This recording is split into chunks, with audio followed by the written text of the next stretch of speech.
Hey y'all, welcome back. It's Taking It Down, the TV podcast from the Alabama Take. Today on the podcast, we're talking about the television show Furious, Ted Lasso, and Lanterns from HBO. And then on spoiler side, we'll only talk about Ted Lasso's third episode and the premiere of Lanterns on HBO. We at Taking It Down are getting closer and closer to our 300th episode. This is episode 293. And whether you're a first-time listener or a fan for a while, it's time for you to join the show. Send in a question or a comment by using the form in the show notes, or you can go to thealabamatake.com and send an email. We'll use these questions on air unless you specify otherwise. And thanks for helping us get this far. But for now, let's get into our episode. An Alabama Take projection. Hey, Adam. Hey, Donovan. Hey, Blaine. Hi, Blaine. I'm coming in hot today with some good news. Blaine's got news. I'm ready. The second season of Chad Powers is premiering on Hulu in 11 days. Still, probably the two-time, I haven't seen the new season, but the two-time award winner of the Better Than It Needs to Be show. It's good. Truly great, I think. I'm not even making a snarky remark. It was funny. I thought it had some depth. Good treat for a college football fan. Very good treat. I said it last year when we were talking about it. I said it, but there's something Glenn Powell. I really do think is pretty good, and there's something a bit in his eyes as he's panicking, as he has to say something insane as Chad. Oh my.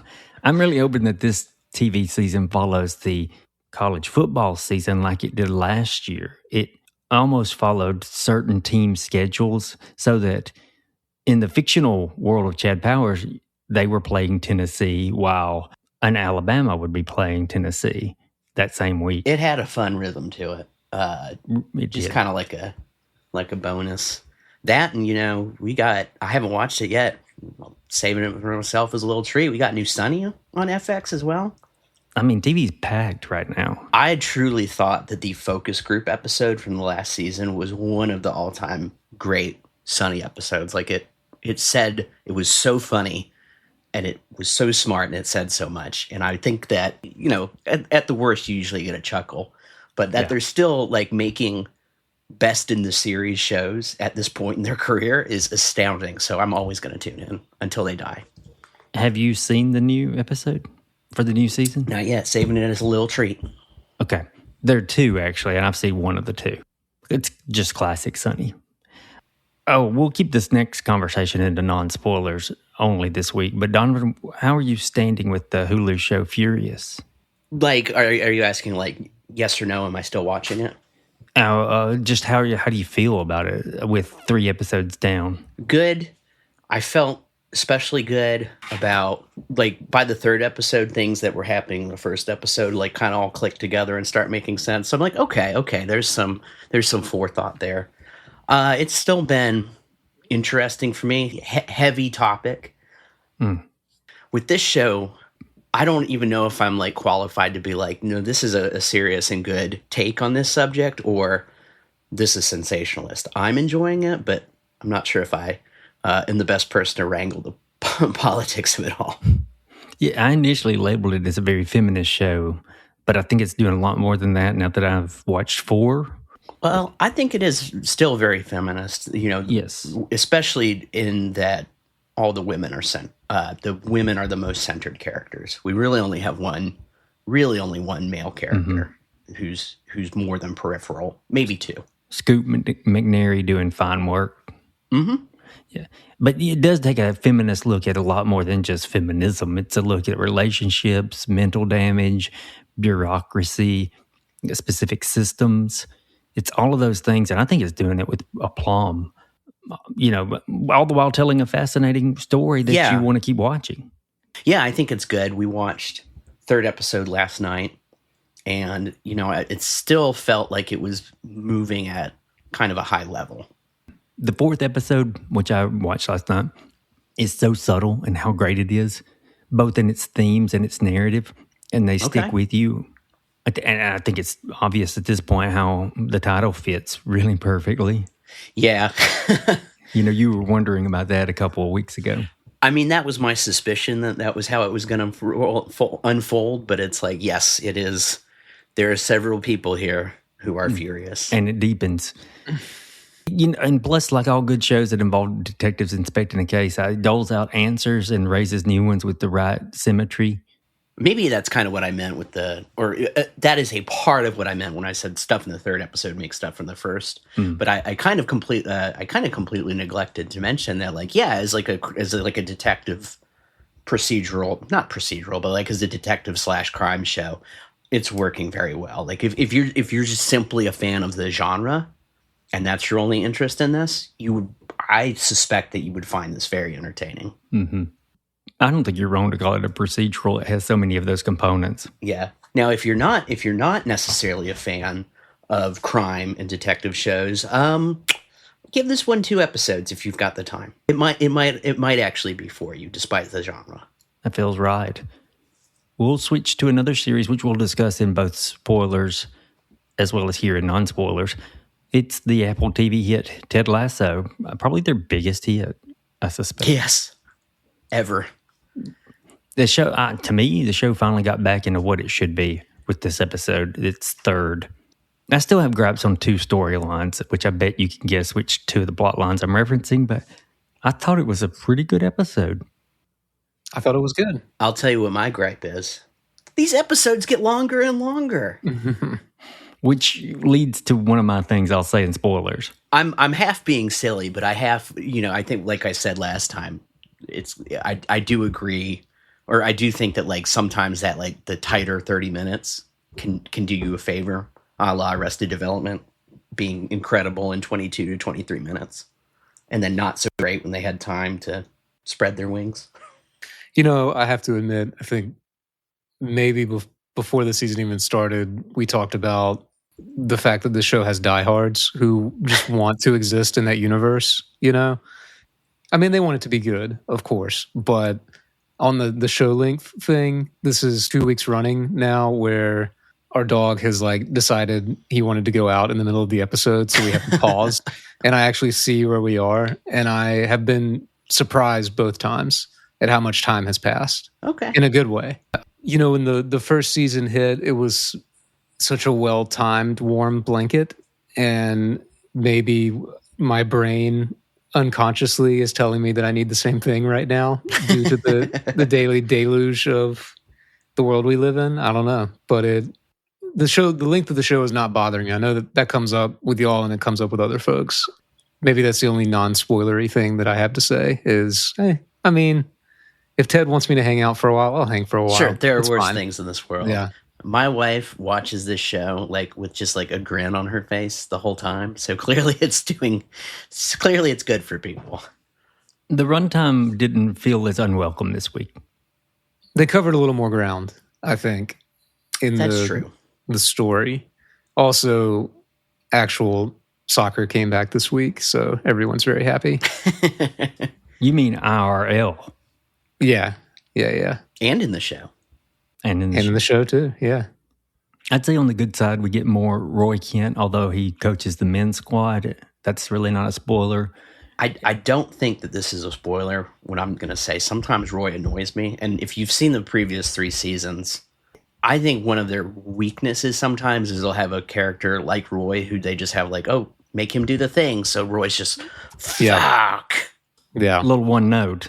Exactly. Like, sometimes it's funny, but when it's all the time, it's kind of like, I can see you acting. Like, Especially now having seen him do other things and other productions. It's like, oh man, come on. You don't have to, like, I don't know what he does, scream the entire day before they shoot.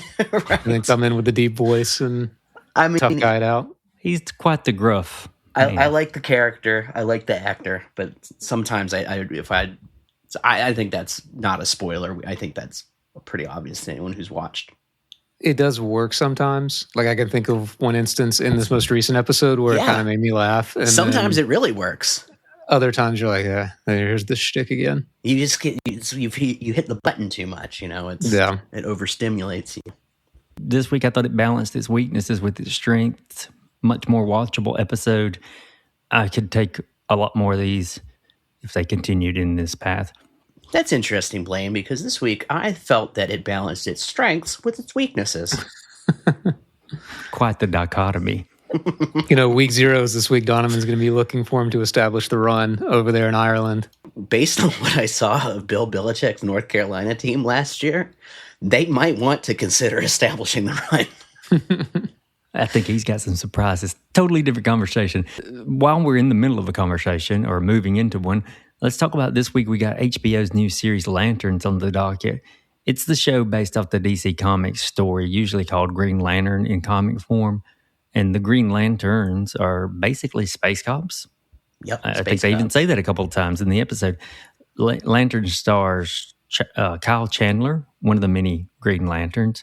And also in the cast is Aaron Pierre. Kelly MacDonald is featured as a sheriff, with Garrett Dillahunt on board as her father-in-law. Fans of Deadwood would definitely recognize him and other shows.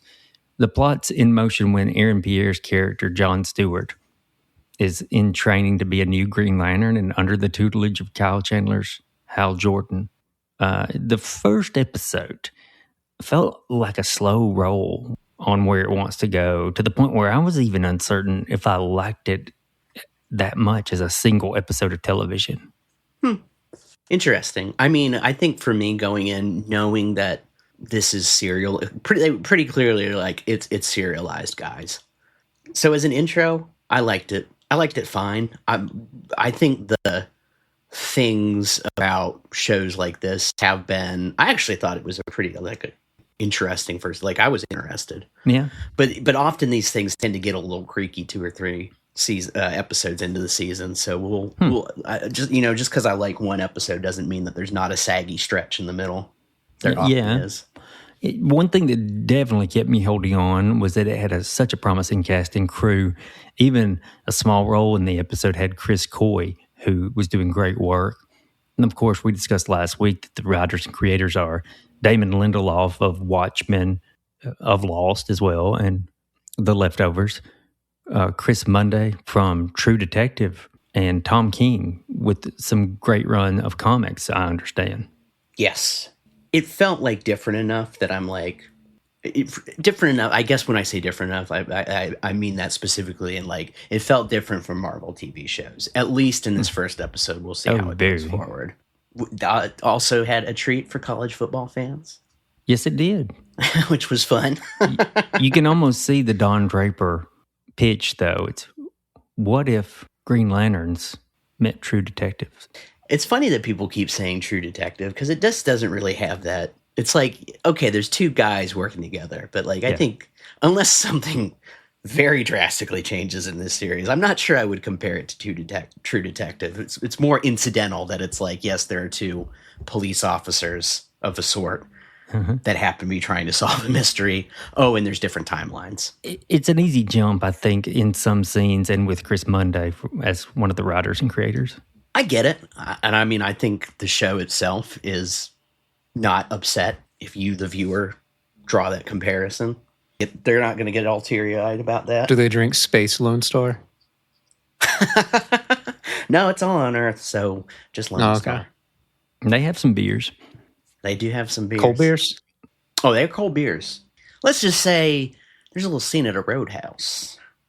And that's it. That's all we'll say. In fact, that's all we'll say, so that on the other side of this break, which is coming up, you can hear more if you've seen the episode or if you don't mind spoilers. So we'll talk to you there.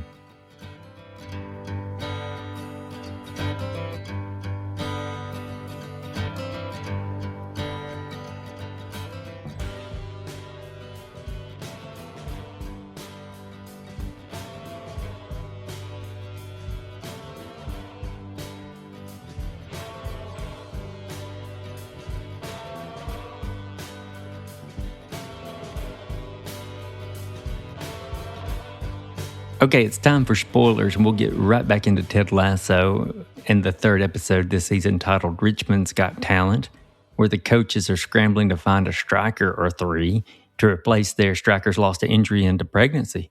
This is the Lady Greyhounds. It's going to happen. So my new cat, Kiki, the kitten, is a lot more responsive to TV than any of the other cats used to be. So when this episode began on the high-pitched howl of that woman yelling, fuck, she was very interested. Quite a different opening than previous episodes.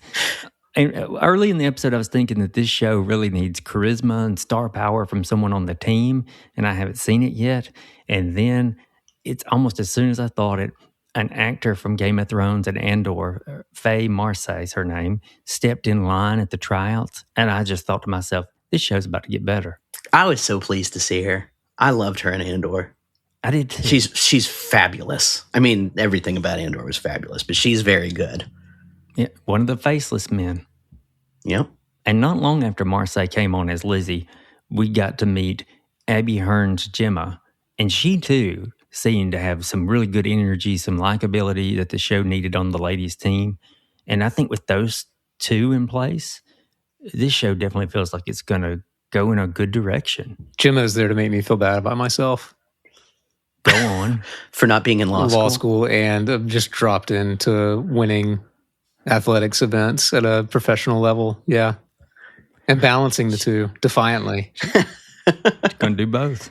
You know, I think this may be one of the issues. I think you alluded to it, maybe the intro, and I'm sure we're going to get to it. I don't want to jump ahead too much, but I think that there was potential with the team as it existed for them to take on more storylines. And maybe my one gripe is let the team shine a little bit. I'm sure that that'll come. Yeah, they're more background so far. You know, like we got the twins that are fighting, the goalie who's crazy. I've forgotten their other traits. Right. Yeah, exactly. You know? There's some meat on the bone there, though, is what I'm saying. Mm-hmm. Yeah, no, I agree with you. I love the head fake they did with Danny Rojas' sister Maria. You thought she was just going to be this stellar player. That was like a dream penalty. And I don't mean in a good way. I mean I'm trying to punch someone and it's like I'm swinging pillows. You know what I mean? Yeah. Swimming underwater. Yeah. That made me laugh. There was some good, I think that there's some good physical comedy this episode. Just give me a little physical comedy. I'll laugh. Ted going full on into the door and falling over. That was pretty fun. that made me chuckle. That was pretty good for some slapstick stuff. I even thought they used Beard's character to perfection in this one. He needs quick and easy one-liners in relation to Ted, not a whole plot line where he's trying to disguise himself. I like that better than you did. Yeah. But his reaction about my mom was a bartender. That was great. I used to think these were kid cups, the shot glasses. That's good stuff. Yeah. That's actual that's not just quirky for quirky's sake. That's everybody in that scene grew a little bit as a character because of that. What's a worse sign for your team than having to stream it on a computer, not an actual television channel? But they got Rebecca Lowe there to call the game. I was about impressive. to say that. Yeah, both of those ladies playing themselves. Am I right about this? Yes. Blaine, as you will discover, for those listeners at home, we have still not convinced Blaine to actually watch a Premier League game ever, despite me having watched it for many, many years. And Donovan's been in for over 10 years at this point. Oh, for sure. But now Blaine has a fantasy team, which I find hilarious. Having never watched a Premier League game, I do have a fantasy Premier League team. Right. That's what I'm getting at. So you will know Rebecca Lowe soon. What's your team, Blaine? Is it Leeds? You know, they spent a long time not being in the PL. I think that's the biggest thing. My biggest hurdle right now is if I just pick a team. Choose one based on the mascot. They're all English people. So it's not a good start for the Lady Greyhounds, other than they do win the friendly. They get the victory, but everything else seems to be trending downward. Not great. Some signs of life. Rebecca was able to save the relationship with the sponsor, but yeah, everyone has made it pretty clear that they're not interested in women's soccer. They're interested in the Champions League. And that's a real life thing, isn't it? That people would much rather watch the men's league than the ladies' league.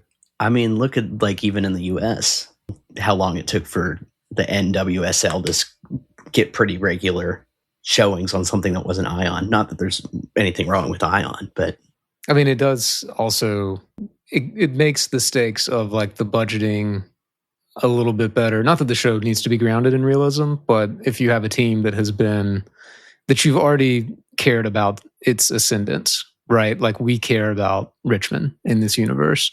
And the fans are rightfully pointing out that they're on the cusp of like kind of the next level. And now, even if it's not that they don't like women's sports, it's like, why are we doing any new business venture when we're so close to achieving this other thing that could be tied to its downfall? Now, of course, that's all tinged with sexism. And, but I mean, it does show that there are, Rebecca is taking a risk on this. Though her going into that office and doubling down and being like, you people sponsor wars. Why can't you just give me some money for this thing that is very worthwhile in this multitude of ways was great. Reminds me of the old Norm Macdonald joke. The next time I watch the WNBA will be the first time I watch the WNBA. It's a very sexist joke, but I had to say it because it's Norm. I've actually liked, I think there's a way that this plot line could be not the plot line of women's sports, pervasive sexism, things like that could be done and done poorly. I've actually kind of liked it as the engine that's driving some of the drama here. I think it's an interesting stake that's as good as like the men, for me at least, as good as the men being like, hey, are we going to stay in the Premier League? For them, it's like, are we even going to survive? Can we do this? Can we make people care? It's good. I like it. So kudos to the writers. I think it's even higher stakes because it's like, yeah, the men's players, if they were to crash out, will still have jobs somewhere. Like they're in this very established system. And now you have people who are, you bring your kid to practice because you deserve one more shot at the game and you're really good. Like those are pretty damn high stakes. Yeah, good point. Like they said in the first episode, it's only people who really love it, right? No one's getting rich here. Right. I love the slight story of having to bring the kid to practice. Plus, not only was it good, not only did it fit a larger thematic element, but it also gave Ted the best line of the episode, I think, was when he said, who the hell was that? That made me laugh, where he's like he's completely unconcerned, and then yeah, he gets to show his strength. That made me laugh. That was a good scene. It was a good scene, and it set up a nice mirror with his kid, right? That has been moved across the ocean to watch his dad do what he loves. Lucky little wanker. Yeah. But at the same time, yes, the kid is fortunate, and yes, Ted is we assume he makes a nice salary and all of that, but then you have a mother who is also showing her child you can do things, which is awesome. And his son is relatively nonplussed by having to move across the counther or go to a new school. New friends. Doesn't really want to have to go to the women's games every week, but other than that, tough, man. It's what you signed up for. Well, then they scored, and he seemed more excited. Yeah, everything's more exciting. Winning solves all problems. So then it comes to the bad of the episode. Why does Ted Lasso, the show, seem to think that we would have any interest in Rebecca and her boyfriend to have such a big storyline of him getting stood up not once, not twice, but 3 times? Like, I understand that, like, he's taking it pretty well. Maybe he's a little disappointed, but it's like, dude, it's the middle of the week. Yeah, she's accountable to shareholders. Yeah. First she's of all, busy. What does he do for a living that he can just saunter to England? And isn't he a pilot or something? Oh, that's right. Yes. Is that what he does? Yeah. Well, that makes a lot more sense. But I get that it colors Rebecca as busy and important. We already know that, though. But it also presents this true notion that women have to work all the more harder to get to where men are. But what does her boyfriend offer that you couldn't put that in another storytelling method? Yeah. And I was deeply curious as to how he was able to leave the country willy-nilly and just pop over to England. But I'm glad you guys reminded me of that. I thought it was an insipid storyline. Europe is very small, Blaine. Well, you can get I suppose. You can get to the Netherlands to England in, no time. Even if he wasn't a pilot. Hell, some people can swim the English Channel. I'll be damned. I do think, you don't think it gives her a bit, I mean, we've seen her date. Obviously, that's been a big part at times. But like, here she's kind of putting herself out there in this maybe more conventional relationship that's supposed to like flesh out her character more, maybe in a showing growth kind of way. Yeah, I've always thought that they should flesh her out a little more, but this is a kind of a boring way to do it. It took up a lot of screen time. Yes, and back to the top, to my comments, I would much rather know more about the twin center backs or the keeper than him being stood up the third or fourth time. Yeah. Yeah, it just wasn't super engaging. It's like, okay, that's cool. It's probably tapping into the idea that football is important to these folks, but that just wasn't a theme I saw playing out much more with other characters. So it just could have used a tighter focus, I think. And think about it, if you allow Rebecca to have a storyline where you do get to see her character colored in more, and it wasn't this, you could easily shave 10 minutes off this episode. Mm-hmm. Or reallocate it. I think it to something, yes. I think this is what I was feeling when I was like, yes, there's like 10 minutes more than it needs to be. Or maybe, Adam, you might be right. Just better used, like you said, with more focus on the team. Yeah, well, I was going to say, we know a lot about Rebecca. It would be kind of nice to see some of the new characters being developed. You do get the nice moments, like her text was, Keely needs me. And like it's just understood, well, I have to be there for her. Yeah. But I think that the core character's devotion to one another is pretty well established at this point. Yes. It's not a plot point this week, but I thought that in these 3 episodes, Higgins is starting to become a liability for the show. I can't put my finger on if it's Jeremy Swift's too comfortable in the role, but there just seems to be a lack of depth that I felt like he had a little in the first 3 seasons. The first episode where he goes to the Negro Leagues Museum, that actually made me, and has his spiritual moment, that actually made me laugh.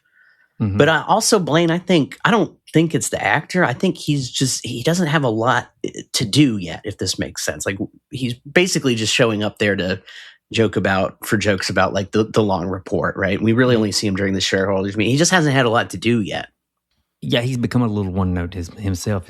And speaking of that, I thought it was great to see Brett Goldstein saying variations of fuck.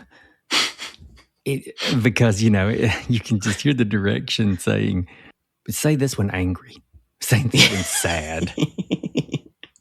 And because of that, I was much more forgiving than maybe Donovan was. I thought it was kind of funny at times. The shareholders meeting, very funny. That made me laugh. Any more questions? He's like, 1-2, lost 1, looked like shit. We'll see what happens. I'm like, yeah, that's what else could a coach say? That's exactly what a press conference should sound like, or that was a press conference. That was in the line of press conferences that Nick Saban has given. Like it has that kind of, they share DNA, I guess. Is what Roy I mean. is like one loss away from shit through a tin horn. Yeah, exactly. But having Roy Kent trying to get into Keely's life as a boyfriend, it's like I said last week, we've been here, we've done that. That would have been the other one that I could have maybe taken a little time out of that side of the scale and put it onto the team. Mm-hmm. Although I liked him bringing the binder that just opened up to say fuck him. That was good. Yeah. I'm assuming that was printed on every page, just that. But you know what? You could have Roy Kent doing that and them being a couple. Yeah, Good. you could. Already. Although we did get to zip back to his sister and his niece. That was nice. Always liked to see the niece. She's Phoebe. funny. So yeah, I thought, like I said at the top, good balance. I think the strengths balanced out some of these weaknesses to where I didn't mind spending the 45 minutes or 47 minutes with the episode. It very well could be finding a nice groove, especially with those 2 new players whom I find interesting. And there's a third new player.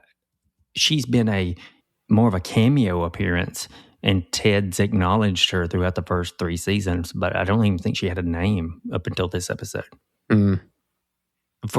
I thought it was his psychologist for a second at first glance, and then I thought, no, that's not her. Wouldn't that be interesting if she came and tried out for that? There's your storyline, Ted Lasso. Free ideas. You're right.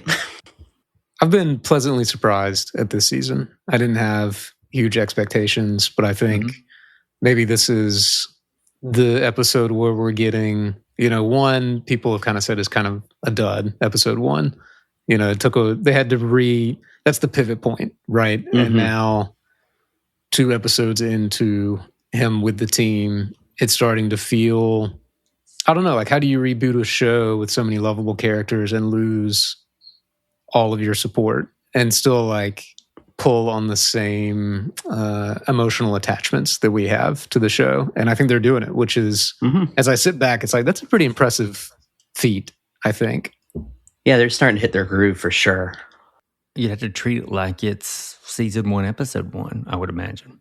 But still carry on the same heart that attracted people, and not even like the same brand of heart, but like the actual same heart of the show is, you can see that going wrong more than it goes right, I think, in other teams' hands. Yeah, I agree. We could be here on episode 3 saying, why does this exist? It was clearly just for money. And I don't feel that way. No, not at all. I feel like they did. I hadn't thought about it. I do feel like they actually had an idea for this season 4 where they're like, I think we could do something new that adds to it and is not just like, you love these guys, right? That'll be $10 for your Ted Lasso hat. Right. Yeah, and it's unpacking some themes that are worth it. So for sure. We'll see. I feel a little better about it. It sounds like we all do. And we'll shift gears back into Lanterns. It's Kyle Chandler, Kelly MacDonald, Aaron Pierre. First episode was just pilot, and it aired last Sunday. Which is fun because it was the pilot, and Hal Jordan is a pilot. I thought about that. They just decided. I'm sure they were like, what should we call it? And then they finally just said, well, if we leave it pilot, it's Hal Jordan. He's a pilot. You're right. I bet they had that conversation. Do our work for us. Well, the viewers do their work. Yeah. I almost said as much in the non-spoiler section, but this one didn't meet my expectations. And I'll try to be fair because it seems like a difficult episode to gauge. It held a lot of its cards close to its chest. Yes. The biggest aspect of any mystery was unveiled slowly with the major card falling in that final scene in the snow at the stadium. Yes. Multiple mysteries, really. That's true. There were, threads of it. I was going to say, we've got what happened at the stadium. We've got, which you said, the final scene, but we also have the mystery of why is there another Green Lantern coming onto the scene. As well as that destruction that he drives past, which I think was supposed to be Garrett Dillahunt's character. I think his name's Will. I think that's supposed to be his place. Or was it not? I thought it was. William Macon. I have the cast pulled up. Wise, because I feel as if the cast is going to be pretty deep. But one thing that did give me hope, besides the cast and the writers, was there was some pretty strong commentary here on immigration in the form of possible aliens being shot for intruding Earth in the scene where Hal gets there and starts investigating what's going on, or at least he's on the sidelines of investigating to begin. It's kind of allegorical, I think, in its presentation of that particular theme, but I'm thinking that Garrett Dillahunt's character, Will Macon, wasn't it a bit bizarre to have him have an almost J.D. Vance-like wife since she was Indian American? I didn't actually think of that, but that is interesting. I'm sure that's a stretch, but they probably just got the best actors they could. I thought it too. It was like it was less than like, a one-on-one allegory for things, and more like, hey, we're going to put some stuff down, and maybe it's going to resonate with you, the viewer, and I thought they did a good job with that. We'll see if it had. I think I've seen reviews of like couple episodes, saying like it's not Watchmen. It's not going to say what Watchmen said, but we'll see if it has anything to say other than superheroes are cool. If they continue this route, it definitely seems like they're going to say something about. I think it could be very interesting about immigration and what we, maybe not we, what some in our society will tolerate and won't. And maybe it's too ham-fisted and with the one-on-one of aliens being easily recognized as our world's immigrants, but that felt evident. Now that you bring that up, I do wonder if that's something, if it's a coincidence, or if that's something in this iteration of the DC universe, because this grows out of the Superman movie, and Superman is, of course, not from Earth. And that's a big part of why Lex Luthor hates him. He's superhuman. He's not a human being. Mm-hmm. And that's very close to the forefront, and the Green Lanterns, right? They're alien. They're the Oa, Guardians of Oa. I forget. They're the blue guys they reference. They're aliens. Abin Sur, he was an alien. Mm-hmm. They're alien elements as well. Yeah. I suppose the country and the world's more comfortable with it since it's Hal Jordan that's there. They seem pretty chill about knowing that space is full enough of insentient species that we need space cops. Like everyone seems pretty okay with everything. Yeah, they really did. I thought that the first episode wanted to create this lived-in world in order to set up the mystery with a dash of science fiction. I thought I did that part well. Everything agreed. felt of a place and pretty realized. Yeah, agreed. It didn't feel like I was watching a bunch of CGI backdrops. Thank God. Solid characters going who will deal with this mystery. Hal Jordan never really said or acted in any way that would bump up against the grizzled and jaded man he's become. I thought Pierre played Jon Stewart exactly like an ex-military gentleman would act. I mean, like to the T. Especially with someone with that father. Yeah. Yeah. Although I will say that some of the lines from Hal felt a little more forced than any of the other characters. There was an occasional one. And no one quite plays a worried bystander like Kelly MacDonald, though. The show has that going for her. She's really good. Yeah. I think I was higher on this one than you, Blaine. I think I enjoyed it. I enjoyed at least the start of the mystery. The way it mostly worked for me, the way Hal Jordan is like for example, the way he's like, you can like everyone around him just like knows who he is. Right. Like he starts the bar fight so he can get thrown in jail. And they're like, did you start a bar fight just so you could get thrown, thrown it? Like everybody has his number. And I thought that was kind of funny and interesting. And it's like, I think like the extra dimension of like something weird is going on here, but nobody trusts each other was good. I don't know. I liked it. I'm not sure. Beth watched it with me. I'm not sure if she liked it as much as I did. But I do have a little more familiarity with the comic characters as well. So I should say I also kind of like that this didn't feel like the comics. I'm interested, but I don't know if I liked it. Okay. And those are two different things. Yeah. I think I'm interested and I think I liked it. It was doing enough that I liked. In fact, I'm very interested. Setting up the scenes for the upcoming season, or this as a setup for the upcoming season, I thought was very successful. It created gaps that are very interesting. Like I mentioned, like why was Stewart's father so reckless? Yeah, what's going on there? Why is Hal so jaded? Who killed Hal and why? Why hasn't he backed himself up in 10 years, right? Like what happened? Exactly. What are Hal and Will's shared interest? You remember Will Macon saying we have some shared interest? Yes. And I don't know if that was just supposed to be a little bit more of a one-off than I'm hanging on to. It's a mystery. They want you to think.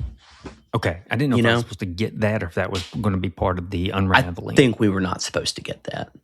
Okay. I don't know what it could be unless, except alluding to aliens, of course. Yeah. If that's the answer. There's a lot more, obviously. Yeah. So for me, the biggest stumble, and I thought it was kind of a big one, was the bar. Oh, really? Stuff. Yes. Hal's plan to land in jail in order to question that Chris Coy character I mentioned, it felt like it was written to fill 20 minutes of this hour. Okay. It made me laugh. It did actually work for me. I'm not sure I could say why it worked in an argument of like make a reason argument for it. But it didn't feel like it was just marking time, at least to me. Like it felt like it was developing Hal, showing who Hal is, at least to this point in his life. Yes. And I think to me, it felt like they were a little afraid of having a 40-minute pilot. Yeah, maybe that could be true. And here's the other big part of this back-to-back scene. John's plot of sleeping with Will's wife to create friction, I'm assuming, just felt out of character for him. We already had a clear establishment of who he was, and it didn't quite fit for me. Mm-hmm. And again, I don't know if that's going to be a much bigger thing. And even if it is, it seems like a odd way to get there. Mm-hmm. You thought it fit? No, I don't think exactly that I thought it fit. I was willing to say, like, okay, let's see where this goes, I guess is my feeling. It may go nowhere. That's kind of what I was, I think, alluding to at the beginning of the episode where, like sometimes these things start strong, but it's like, especially in the middle, can you sustain the momentum? Can you sustain the interest? Can you make it all meaningful? Mm-hmm. It should all have a reason for being there. You're right. It had an incredible 45 minutes of establishing character. And I thought that other than this huge clunky bit, that it did that really well. And then the last 5 are just pulling you completely in. Yeah. I can't wait to find out all this stuff and how it's going to play out. I did want the next episode, and I think they've done a good job of like having, at least in the first one, like some of the Green Lantern lore without just like banging you over the head. Like you have to know Green Lantern stuff to get this. So well done. That was, I thought, very good. Apparently people are responding. The first episode had a lot of viewers. Okay, I hadn't read up on that, so that's good. I was kind of curious because, like the Superman, just in the meta for this iteration of DC, the Superman movie did okay, but not great. Certainly not compared to what Spider-Man's doing. Supergirl bombed. The reviews weren't very good. I personally didn't see it because the reviews weren't very good, and I had wanted it to be good. I'm sure there was an element of sexism in there, sadly, too. But it just, so this was kind of, and they've just had some TV projects canceled. TV projects that haven't yet been made. And the next movie, if I'm remembering correctly, the next movie up on the docket, it's either movie or show, is Clayface. So this is sort of a weird, So this is sort of a weird time, right? From the money standpoint. So I thought beyond how it is, the effects of this show doing well or poorly might be felt far beyond just the show. So I thought that was interesting, if nothing else. It seems to have resonated with folks. It felt like such a grounded show that the thought of Superman or Batman in this same universe feels incredibly weird. My understanding is that reprising his role in the Superman movie, Guy Gardner is going to show up, played by Nathan Fillion, which I think is important for them to address because Guy Gardner is by far the worst Green Lantern. I hate him. And somehow they're going to make him the movies. A lot of this is going to be determined in an episode or 3. A lot of wait and see. Yep. One thing that could be answered fairly quickly is what's going to be the structure, especially with timelines. So I think it'll be worth noting if it'll all be told in 2016, 2026, both. And if it's both, that is definitely a true detective move. I got the sense we're going to hop around a little bit. As did I. And which is a true detective move. Yeah, no, I agree. As long as, as long as you do it smartly. And I think doing something like that in the service of a mystery just helps enhance the, why are you doing this? Oh, because, every mystery is you're dribbling out information that other people know.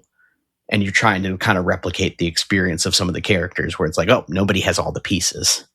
That process of them fitting together, of solving. So we'll find out. We will. I'm excited. You know, I am too. like I said, it might stink, and that would be disappointing. But it's kind of nice to have something fun to look forward to on a Sunday night. I'm saying with these creators and writers, it's not going to fall flat. I mean, I felt if you, I've completely changed my tune on Lindelof. I have too. Prior to The Leftovers, I was like, this guy doesn't know what he's doing. He can't finish anything. It's all show and no substance. Mm-hmm. But I think we're in good hands here. He knows how to make a meaningful TV show. Yeah, I'm telling you that final episode of The Leftovers is how you finish a series. And that was just a complete side note, but I think like the part of what made The Leftovers so good is that he did finish it. Like Lost went on and on and on. Leftovers was tight. It had a beginning, a middle, and end, and it had a lot of questions still. And it was supposed to. And I'm sure some of it's ABC trying to milk the cow. Oh, certainly. And, you know, I'm not saying it's all him. Obviously, J.J. Abrams is involved too. It's a different beast, but I would not have thought fondly of him. When you say J.J. Abrams, sometimes I think, say no more. Right. I'm sure he's a nice guy, but I'm not sure I ever need to see another movie by him. Yeah, same here. Again, I'm sure he's perfectly nice. Well, that's it for us. Remember that if you're playing your local jukebox, stick to a variety of songs. No repeats, lest you wish to fight. Have a good week, everybody.